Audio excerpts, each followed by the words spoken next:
ಶ್ರೀ ಗುರು ಬಸವಲಿಂಗಾಯ ನಮಃ. ವಿಶ್ವಗುರು ಜಗಜ್ಯೋತಿ ಕ್ರಾಂತಿಯೋಗಿ 12ನೇ ಶತಮಾನದಲ್ಲಿ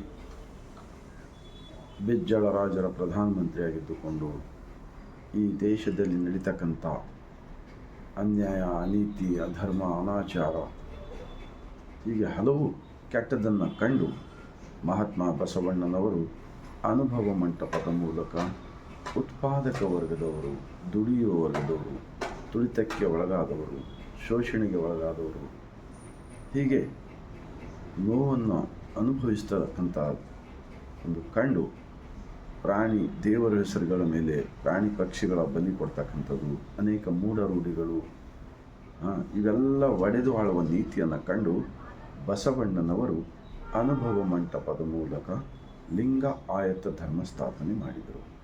ಆ ಲಿಂಗ ಆಯತ ಧರ್ಮ ಸ್ಥಾಪನೆ ಮಾಡಿರ್ತಕ್ಕಂತಹ ಮಹಾತ್ಮ ಬಸವಣ್ಣನವರ ಇದೇ ತಿಂಗಳ ಏಪ್ರಿಲ್ 20ರಂದು ಬಸವ ಜಯಂತಿ ನಡೆಯಲಿದೆ.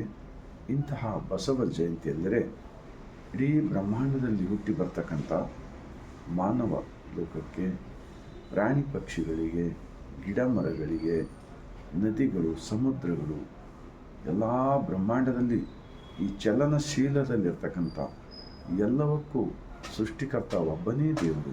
ಅಂತಹ ದೇವನ ತತ್ವವನ್ನು ಕೊಟ್ಟಿರ್ತಕ್ಕಂತಹ ಜಗಜ್ಯೋತಿ ಕ್ರಾಂತಿಯೋಗಿ ಮಹಾತ್ಮ ಬಸವಣ್ಣನವರ ಜಯಂತಿ ನಿಮಿತ್ತವಾಗಿ ಈ ಭಾರತ ದೇಶದಲ್ಲಿರ್ತಕ್ಕಂಥ ಅಷ್ಟೇ ಅಲ್ಲ, ಜಗತ್ತಿನ ಮಾನವರೆಲ್ಲರಿಗೂ ಈ ಮುಂಜಾನೆಯ ಶರಣ. ಬಸವ ಜಯಂತಿ ಎಂದರೆ ಈ ದಿನನಿತ್ಯ ಬರ್ತಕ್ಕಂಥ ಸೂರ್ಯನ ಬೆಳಕು ಕಾಣುವ ನಾವೆಲ್ಲರೂ ಒಬ್ಬ ದೇವನ ಮಕ್ಕಳು. ಆ ಕಾರಣಕ್ಕಾಗಿ ಬಸವಣ್ಣನವರು ಎಲ್ಲರನ್ನ ಜೋಡಿಸಿದ್ದಾರೆ. ಆವಾಗ ಈ ಪಟ್ಟಭದ್ರ ಹಿತಾಸಕ್ತಿಗಳು, ಈ ಸ್ವಾರ್ಥಿಗಳು, ಈ ಮನುವಾದಿಗಳು, ಈ ಪಾಖಂಡವಾದಿಗಳು, ಈ ಎಲ್ಲ ಜನಗಳೇನು ಮಾಡಿದ್ದಾರೆ, ಈ ತತ್ವವನ್ನು ಮರೆಮಾಸ್ತಕ್ಕಂಥ ಕಾರ್ಯ ಮಾಡ್ತಾ ಇದ್ದಾರೆ. ಆ ಕಾರಣಕ್ಕಾಗಿ ಈ ದಿನನಿತ್ಯ ಜಾತಿ ಹೆಸರ ಮೇಲೆ, ದೇವರ ಹೆಸರ ಮೇಲೆ, ಧರ್ಮದ ಹೆಸರ ಮೇಲೆ ಜಗಳ ಹಚ್ಚತಕ್ಕಂತಹ ಈ ಕುತಂತ್ರಿಗಳ ಹಾವಳಿ ನಿಲ್ಲಲೇಬೇಕಾಗಿದ್ದೆ. ಆದರೆ ಬಸವ ಜಯಂತಿಯಲ್ಲಿ ಎಲ್ಲ ವರ್ಗದವರು ಭಾಗಿಯಾಗಿ ಒಂದು ಶರಣರ ವಚನಗಳ ಚಿಂತನೆ ಮಾಡುವ ಮೂಲಕ ನಾವು ಮತ್ತೆ ಬಸವ ಕಲ್ಯಾಣ 12ನೇ ಶತಮಾನದಲ್ಲಿ ಯಾವ ರೀತಿ ಇತ್ತು ಅದನ್ನೇ ಇಡೀ ಭಾರತ ಅಷ್ಟೆಲ್ಲ ಜಗತ್ತಿಗೆ ನಾವು ತೋರಿಸಿಕೊಡಬೇಕಾಗಿದೆ. ಆ ಕಾರಣಕ್ಕಾಗಿ ಬರೀ ಬಸವಣ್ಣನವರ ಶರಣರ ಮೆರವಣಿಗೆ ಮಾಡಿದರೆ ಸಾಲದು, ಆ ಡಿಜೆಗಳನ್ನು ಹಚ್ಚಿದರೆ ಸಾಲದು, ಚಿಂತನೆಗಳು ನಡೆಯಬೇಕಂಥೇಳಿ ಈ ಮೂಲಕ ನಾನು ವಿನಂತಿಸಿಕೊಳ್ಳುತ್ತಾ ಅವರದೇ ಆಗಿರ್ತಕ್ಕಂಥ ಕೆಲವು ವಚನಗಳನ್ನು ನಾನು ತಮ್ಮ ಮುಂದೆ ಇಡಲು ಪ್ರಯತ್ನಿಸುತ್ತೇನೆ.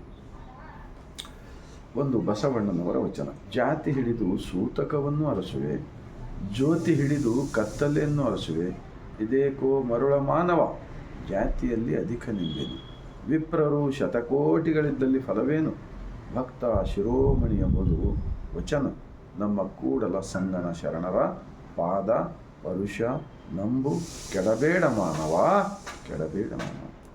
ವಿಪ್ರರು ಅಂದರೆ ಯಾರು? ಈಗ ನೋಡ್ತಾ ಇದ್ದೀವಲ್ಲ, ಯಾರು ನಾವು ಧರ್ಮದ ಬೋಧನೆ ಮಾಡ್ತೀವಿ, ನಾವು ಸಮಾಜಕ್ಕೆ ಒಳ್ಳೇದು ಮಾಡ್ತೀವಿ ಅಂತ ಹೇಳ್ತಕ್ಕಂಥವ್ರೇ ಈ ಹೆಣ್ಣು ಹೊನ್ನು ಮಣ್ಣಿನ ಸಲುವಾಗಿ ಸಿಕ್ಕಿಕೊಳ್ತಾ ಇದ್ದಾರೆ. ಇವರ ದಾರಿ ನೋಡುವುದು ಬೇಡ, ಇವರ ದಾರಿ ಕಾಯೋದು ಬೇಡ. ನಾವೇ ಸರಳವಾಗಿರ್ತಕ್ಕಂಥ ಚಿಕ್ಕ ಚಿಕ್ಕ ವಚನಗಳಿವೆ. ಈ ದೇಶದಲ್ಲಿ ಎಷ್ಟು ಕಸ ಹಾಕಿದಾರಲ್ಲ ಈ ಮನುವಾದಿಗಳು, ಆ ಕಸಕ್ಕೆ ಒಂದೊಂದು ಕಸ ತೆಗೆಯುವ ಸಲುವಾಗಿ ಒಂದೊಂದು ವಚನಗಳು. ಆ ಕಾರಣಕ್ಕಾಗಿ ನಾವು ಜಾತಿ ಭೇದ ಭಾವ ಮಾಡದೆ ಎಲ್ಲರೂ ಪ್ರೀತಿಯಿಂದ ಬದುಕಲು ಕಲಿಸುತ್ತದೆ ಈ ವಚನ. ಪಾದ ಅಂದರೆ ಕಾಲಲ್ಲ, ಪಾದವೆಂದರೆ ಸೃಷ್ಟಿಕರ್ತನ ಜ್ಞಾನ. ಇನ್ನೊಂದು ಬಸವಣ್ಣನವರ ವಚನ ದೇವರ ಕಲ್ಪನೆ ಬಗ್ಗೆ: ಮಡಿಕೆ ಮಾಡುವಡೆ ಮಣ್ಣೇ ಮೊದಲು, ತೊಡಿಗೆ ಮಾಡುವಡೆ ಹೊನ್ನೇ ಮೊದಲು, ಶಿವಪಥವನ್ನು ಅರಿವಡೆ ಗುರುಪಥವೇ ಮೊದಲು, ನಮ್ಮ ಕೂಡಲ ಸಂಗಮ ದೇವನನ್ನು ಅರಿವಡೆ ಶರಣರ ಸಂಘವೇ ಮೊದಲು, ಶರಣರ ಸಂಘವೇ ಮೊದಲು. ನೋಡಿ, ಪ್ರತಿಯೊಬ್ಬರು ಶರಣರ ಸಂಘದಲ್ಲಿ ನಾವು ವಾರಕ್ಕೆ ಒಂದು ಸಲ ಆದರಾಗಲಿ, ತಿಂಗಳಿಗೆ ಒಂದು ಸಲ ಆಗಲಿ, 15 ದಿವಸಕ್ಕೆ ಒಂದು ಸಲ ಆಗಲಿ ಭಾಗಿಯಾಗಿ ಇಂತಹ ವಚನಗಳ ಚಿಂತನೆ, ಧ್ಯಾನ, ಪ್ರಾರ್ಥನೆ ಮಾಡಿದೆ ಆದರೆ ನಿಜವಾಗಿರ್ತಕ್ಕಂತಹ ದೇವರ ದರ್ಶನ ನಮ್ಮ ದೇಹ ಎಂಬ ದೇಗಲುದೊಳಗೆ ಆಗುತ್ತದೆ ಅಂತ ತಿಳಿಸಿಕೊಡುತ್ತದೆ ಈ ವಚನ. ಇನ್ನೊಂದು ಬಸವಣ್ಣನವರ ವಚನ. ಇವನಾರವ ಇವನಾರವ ಇವನಾರವ ಎಂದೆನಿಸದಿರಯ್ಯ, ಇವನೂ ನಮ್ಮವ ಇವನೂ ನಮ್ಮವ ಇವನೂ ನಮ್ಮವನೇ ಎಂದೆನಿಸಯ್ಯ, ಕೂಡಲ ಸಂಗಮ ದೇವ ನಿಮ್ಮ ಮಹಾಮನೆಯ ಮಗನೆಂದೆನಿಸಯ್ಯ. ನೋಡಿ, ಮಹಾಮನೆ ಅಂದರೇನು? ಬರೀ ಭಾರತ ಅಷ್ಟೇ ಅಲ್ಲ, ಇಡೀ ಜಗತ್ತವೇ ಒಂದು ಮಹಾಮನೆ. ನೋಡಿ, ಎಲ್ಲರೂ ಜಗತ್ತದಲ್ಲಿ ಯಾವುದೇ ದೇಶದಲ್ಲಿ ಹುಟ್ಟಲಿ, ಎಲ್ಲರೂ ಒಂದೇ ಥರ ಹುಟ್ಟಿ ಬರ್ತೀವಲ್ಲ, ಒಂದೇ ತಾಯಿ ಹೊಟ್ಟಿಲಿಂದ ಹುಟ್ಟಿ ಬರ್ತೀವಲ್ಲ, ಎಲ್ಲರಿಗೂ ಗಾಳಿ, ನೆಲ, ಜಲ, ಸೂರ್ಯನ ಬೆಳಕು, ಆಕಾಶ ಎಲ್ಲರಿಗೂ ಒಂದೇ ಇದೆನಾ? ಎರಡಿದೆ ಹೇಳಿ, ಯಾರಾದ್ರೂ ನೋಡೋಣ.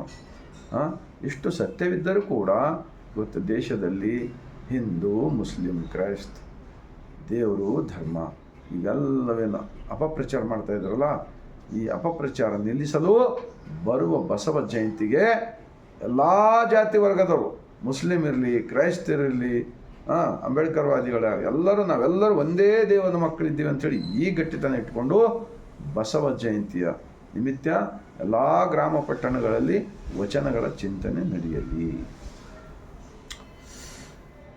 ಇನ್ನೊಂದು ಬಸವಣ್ಣನವರ ವಚನ. ಜಾತಿ ಹಿಡಿದು ಸೂತಕವನ್ನು ಅರಸುವೆ, ಜ್ಯೋತಿ ಹಿಡಿದು ಕತ್ತಲೆಯನ್ನು ಅರಸುವೆ, ಇದೇಕೋ ಮರಳ ಮಾನವ ಜಾತಿಯಲ್ಲಿ ಅಧಿಕ ನಿಂಬೇನು, ವಿಪ್ರರು ಶತಕೋಟಿಗಳಿದ್ದಲ್ಲಿ ಫಲವೇನು, ಭಕ್ತ ಶಿರೋಮಣಿ ಎಂಬುದು ವಚನ, ನಮ್ಮ ಕೂಡಲ ಸಂಗನ ಶರಣರ ಪಾದ ಪರುಷ ನಂಬು ಕೆಡಬೇಡ ಮಾನವ. ನಂಬು ಅಂದರೆ ಇಲ್ಲಿ ದೇವನಿದ್ದಾನೆ ಅಂಥೇಳಿ ನಂಬು ಅಂತ ಹೇಳಿದ್ದಾರೆ.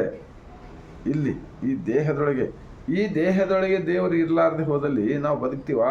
ವಿಚಾರ ಮಾಡಿ, ಸ್ವಲ್ಪ ಯಾರಾದರೂ ವಿಚಾರ ಮಾಡಿ. ಈ ಕಣ್ಣುಗಳಿಂದ ಇಷ್ಟೇ ಚಿಕ್ಕ ಕಣ್ಣುಗಳಿವೆ, ಇಡೀ ಜಗತ್ತವನ್ನು ಕಾಣ್ತಾ ಇದೆ.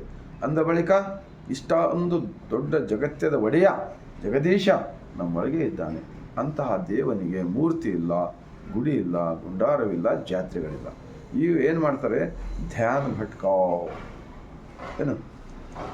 ಭಟ್ಕಾವ್ ಸತ್ಯವನ್ನು ಮರೆಮಾಚುವ ಸಲುವಾಗಿ ಗುಡಿ ಗುಂಡಾರಗಳನ್ನು ಕಟ್ಟುವುದು, ಜಾತ್ರೆ ಮಾಡೋದು, ಇವೆಲ್ಲ ಮಾಡಿ ಮಾಡಿ ಮಾಡಿ ಜನರಿಗೆ ಸತ್ಯದಿಂದ ದೂರ ಇಡ್ತಕ್ಕಂಥ ಕಾರ್ಯ ಏನು ಮಾಡ್ತಾವೆಲ್ಲ, ನಿಜವಾಗಿರ್ತಕ್ಕಂಥ ದೇಶದ್ರೋಹಿಗಳು ಇವರೇ ಇದ್ದಾರೆ ಎಂದು ನಾನು ಈ ವಚನಗಳ ಆಧಾರದ ಮೇಲೆ ಹೇಳ್ತಾ ಇದ್ದೀನಿ. ಇನ್ನೊಂದು ಬಸವಣ್ಣನವರ ವಚನ.